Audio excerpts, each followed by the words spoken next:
Because obviously, you know, there's just the two of us. You know, I don't have any other brothers and sisters, and the family, they've all sort of gone now.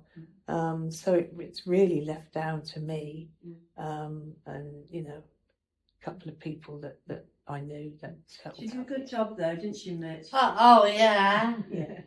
But it's ongoing, you see. Yeah. You know, it's now ongoing, and now we didn't have any support.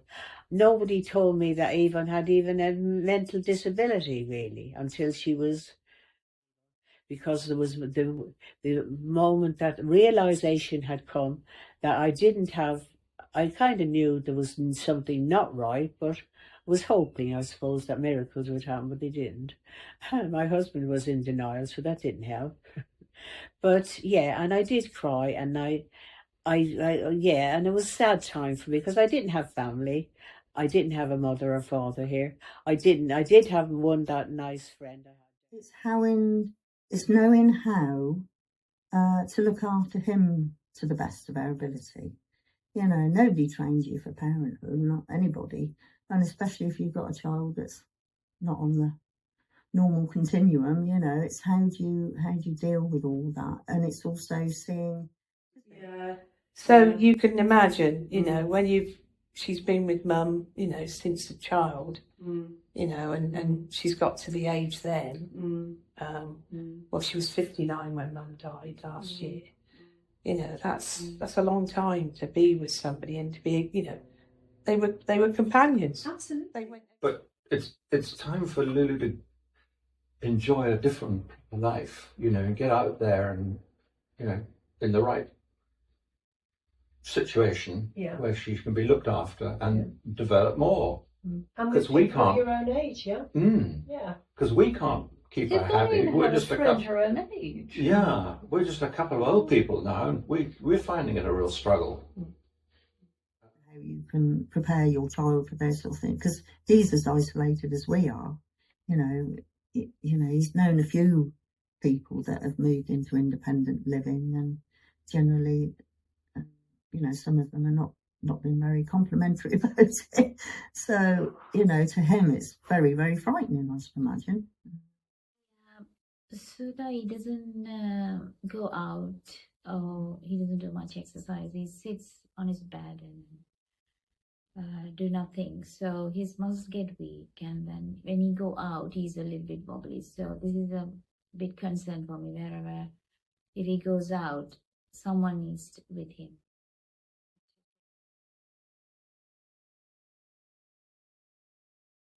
One thing is very helpful is that I'm not alone. Somebody is there to help me, can go with me.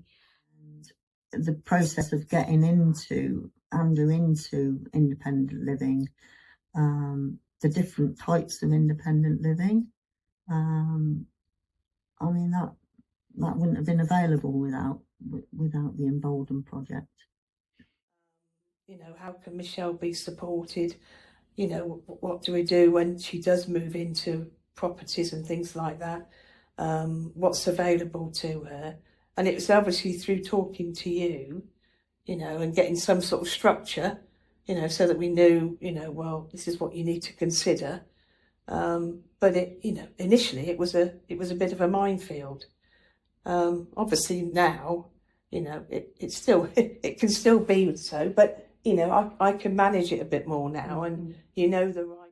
Because it's very helpful because it's focused our minds on what we have to do. Yeah. And a lot of what we've done, the wills and various things, pointed us in the right direction. She helped me a lot she act like a bridge, like in between me and the adult social care.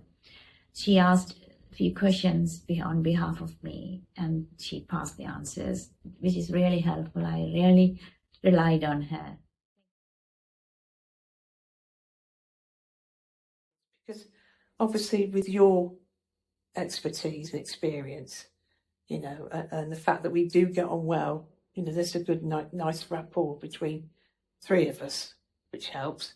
You know, I know that if I ask you something, then you know, you do come back and advise me and what have you, and it's more of a friendship time, which is what you need really. You know, it doesn't have to be that clinical. You know, you want to have somebody that you can relate to. I feel more positive. It comes and goes, I must admit. Sometimes it comes and goes because, you know, things happen and you think, oh, how will he ever cope with this somewhere else? Or how will anybody cope with this, you know?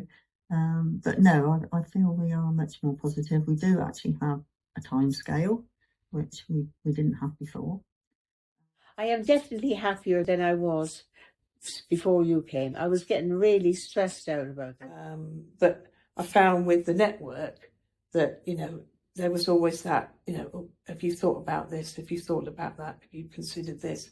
And you think to yourself, well, yeah, maybe I should be looking at that. And that was what I think. I just got the empathy through the network more than I did through the council. So but they need to work in tandem. And everybody's needs are different, aren't they? So, you know, that was just the way I see it. It is, until you came along, we were floundering. Floundering, not a word. You know, we'd just been struggling with all this for so long, but you've pulled it all together in a way, and and you've given us huge reassurance. And we're relying on you. You're an anchor, you know. You really anchored us because we were just bubbling around, not really knowing what the best thing, and not understanding a lot of the whole system and process.